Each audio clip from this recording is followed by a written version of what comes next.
Somos parte de una generación de preguerra, somos como nuestros inocentes bisabuelos en 1913, un año antes de que se desatara el horror de la Gran Guerra. Ya sabéis que yo no me dedico meramente a YouTube, sino que hago un esfuerzo muy importante en mi vida diaria por hacer un trabajo más de tipo periodístico, entrevistándome con muchos políticos, asesores de políticos, funcionarios, empresarios, etc. Y os puedo asegurar que sí noto que en las élites, o al menos en determinadas élites, hay una sensación ahora mismo de cierta inquietud con respecto a ese tema, lo cual obviamente me da que pensar. Y no es lo único. Obviamente las palabras de Emmanuel Macron suponían una escalada cuando afirmó que, cito literalmente, hoy no hay consenso para enviar tropas al campo de batalla de manera oficial y aprobada, pero en términos de oportunidad no se puede descartar nada. Obviamente la reacción del Kremlin no se hizo esperar, advirtiendo que tal escenario conduciría a un conflicto inevitable con Rusia. Pero es que en enero de este mismo año, Carl Oskar Bohlin, ministro de Defensa Civil de Suecia, declaró ante su atónita audiencia que Suecia debía prepararse para una guerra rápidamente. En este sentido, la nación de 10,4 millones de habitantes tenía que empezar a hacer planes de defensa civil ya. Y justo después compareció su jefe de Estado Mayor, Mikael Bydén, y declaró que la guerra de Rusia contra Ucrania es solo una etapa, no el fin de la partida. Pero las palabras más graves han sido las pronunciadas por Donald Trump, que al afirmar que dejaría tirados a los aliados de la OTAN en caso de una invasión de Rusia, estaba descapitalizando de confianza a la Organización Atlántica. Al fin y al cabo, la OTAN es un acuerdo político que se debe engrasar con declaraciones, muestras de voluntad e inversión en materia de defensa diariamente. Y en el momento en que una de las partes muestra que no estaría dispuesto a hacer lo necesario para defender a los otros aliados, lo que está haciendo es lanzar el mensaje de que la OTAN no sirve para nada. Y por si todo esto fuera poco, el mismísimo jefe de Estado Mayor del ejército británico, el general Sir Patrick Sanders, ha afirmado que el Reino Unido debe prepararse para una guerra con Rusia y que la generación actual forma parte de una generación de preguerra. Por tanto, en este vídeo os voy a comentar qué hay de real y qué hay de exageración en todas estas declaraciones, con el objetivo final de responder a una pregunta muy clara. ¿Podemos o vamos a acabar en una guerra con Rusia? Así que yo soy Yago Rodríguez, bienvenidos a todos los interesados en asuntos militares en español. Este es un tema grave e importante y ahora comencemos.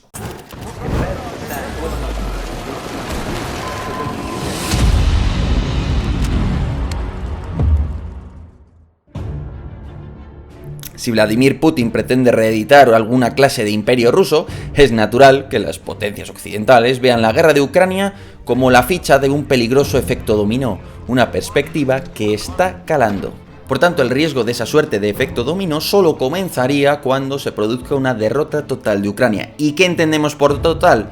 Estamos pensando en que los rusos lleguen hasta Kiev, los rusos amenacen realmente con llegar hasta Odessa. Por ejemplo, la caída del Donbass no se consideraría una derrota total de Ucrania. Así que se está pensando en una victoria total de Rusia sobre Ucrania en un largo plazo. En ese instante, para evitar la aniquilación del país por el que tanto dinero y sangre se ha vertido, no sería descartable que, por ejemplo, tropas francesas o del este de Europa irrumpan para asegurar Kiev y la línea del río Dnieper. Pero, ¿qué harían los rusos si esto sucede? Según lo que afirman los rusos, se produciría un conflicto inmediato con los países intervinientes, siempre y cuando no entre Estados Unidos. Si entra Estados Unidos, no solo estallará el conflicto, sino que este probablemente de manera rápida adquirirá un cariz nuclear. Pero claro, si los franceses creen, pero no saben cuáles son las intenciones rusas, tiene sentido adelantarse en Ucrania y poner a prueba a Putin. ¿Se atreverá el mandatario ruso a mantener una ofensiva seria contra tropas francesas? Y aquí va la pregunta, si Francia despliega, por ejemplo, una brigada al completo, ¿sería fácil o difícil de derrotar para los rusos en Ucrania? Y en este momento el general francés que deba responder a esa pregunta lo que hará es mirar hacia atrás y observar qué tiene en su parque y en su polvorín. En su parque encontrará que tiene 90 cañones, contando los remolcados y los autopropulsados, y menos de una decena de lanzacohetes. Ese es todo el arsenal francés. Y cuando mire hacia atrás y vea su polvorín se va a dar cuenta que tiene munición para combatir durante unas pocas semanas. En contraste, los rusos vendrán con cientos de miles de hombres, puede que más de 1 millón, un ejército de cañones inmenso, capaz de poner en fuga al mejor de los ejércitos, y una industria militar funcionando a pleno pulmón, facilitada por los petrodólares, o mejor, los petrorrublos acumulados durante estos años. ¿Acaso un puñado de franceses podría hacer algo contra semejante masa? Además, ¿por qué el ejército ruso debería respetar a unos ejércitos europeos que no hicieron los deberes, que no pudieron abastecer de munición a Ucrania y que por tanto tampoco podrán abastecerse de munición a sí mismos? Además, en un momento de derrumbamiento ucraniano, una simple brigada tan solo podría tapar un huequecillo del frente, y a partir de ahí tendrían que someterse a la inevitable guerra de trincheras, en la que la infantería profesional francesa pierde todo su valor y todo su interés. Al fin y al cabo, ¿para qué quieres un soldado tan adiestrado para que acabe haciendo la misma labor que un recluta de mala muerte? ¿Y entonces qué podría suceder? ¿Un efecto llamada que haga que muchos países del este de Europa se sumen a Francia y empiecen a enviar brigadas? ¿O resulta que países pertenecientes a la OTAN, pero sin operar desde la OTAN, resultarían rechazados por el ejército ruso y humillados, forzados a retirarse? O quizás podría producirse un efecto arrastre en el que la actitud francesa y de los países del este de Europa vaya introduciendo un número creciente de tropas al conflicto, creando una nueva dimensión del mismo. Y en ese momento sí, lo que decían unos prorrusos hasta hace muy poco, es decir, que Rusia está combatiendo con la OTAN, empezaría a materializarse realmente. Pase lo que pase, hay algo que debéis tener muy claro. El arsenal nuclear de Francia y Reino Unido es mínimo. Solo sirve para que esas dos potencias disfruten de un paraguas nuclear para sí mismas. Claro, pensad que Rusia tiene un arsenal gigante de armas nucleares, que es en lo que más invierte y que le permite lanzar ataques con cientos de misiles. De hecho, le permite lanzar varias oleadas con cientos de misiles.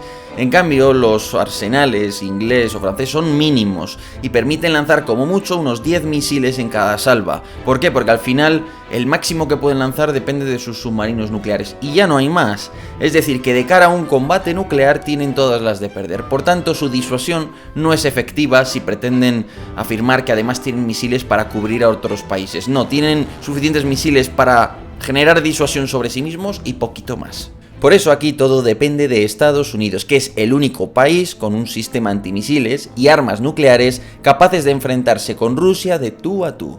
Ahora bien, ¿en qué escenario realmente veríamos una escalada nuclear iniciada por Rusia? ¿Y cómo comenzaría ese escenario? Pues lo normal sería que lo hicieran al principio de la intervención occidental, un concepto que se conoce como escalar para desescalar, en el que los rusos intentarían meter el miedo a una guerra nuclear antes de que los franceses se instalen en el frente, buscando impedir que la intervención occidental vaya a más y provoque un efecto arrastre, una escalada a largo plazo. Y si esto sucede, estad muy atentos al lanzamiento de un misil convencional ruso sobre una infraestructura, una base o algo simbólico.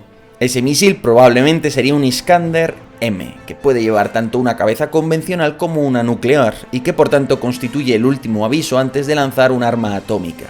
Ese misil se lanzaría sobre un objetivo simbólico, por ejemplo, una base militar, una central eléctrica o algo similar en territorio OTAN. Eso sí, buscando moderar el número de víctimas para evitar una sobrereacción occidental.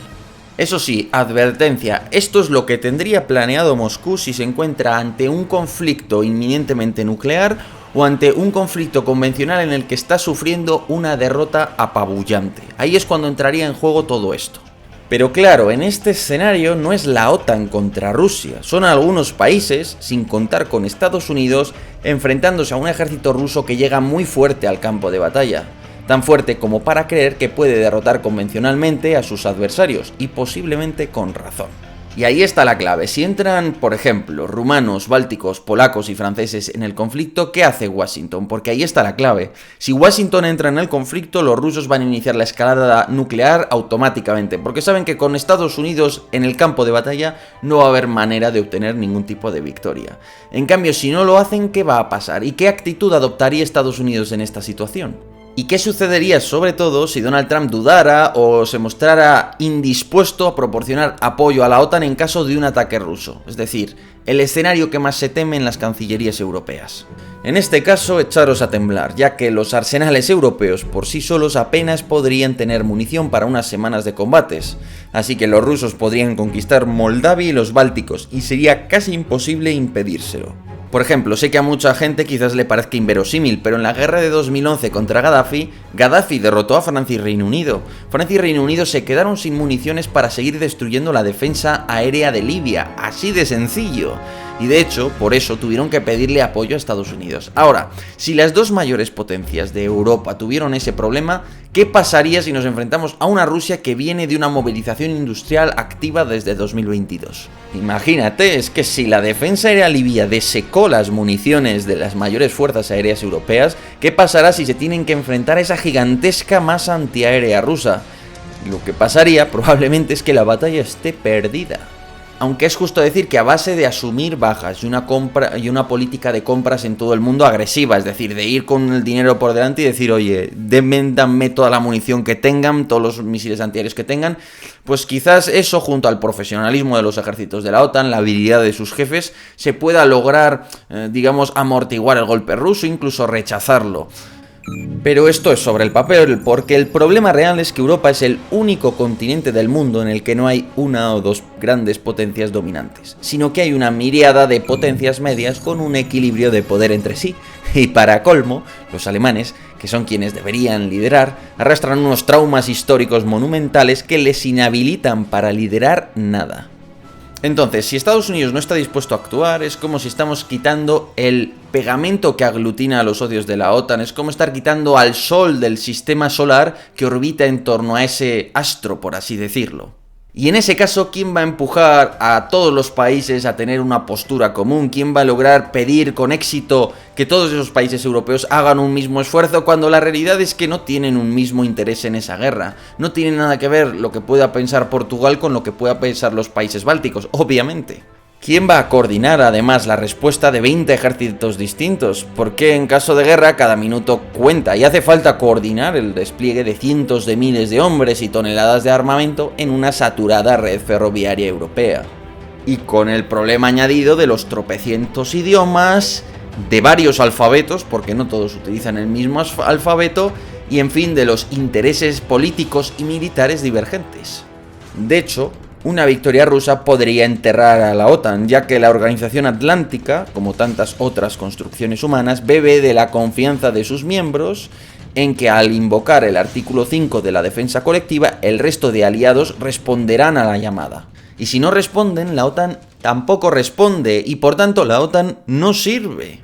Y por tanto lo mejor incluso puede llegar a ser negociar con Rusia. Ese es el efecto en cascada que puede provocar que los rusos lancen un ataque y que no haya capacidad real de Europa de responderle, y que como Estados Unidos se pone de perfil, pues Rusia salga ganando y con ella la OTAN tocada de muerte. Y aquí viene el gran dilema. ¿Qué debería hacer, por ejemplo, España?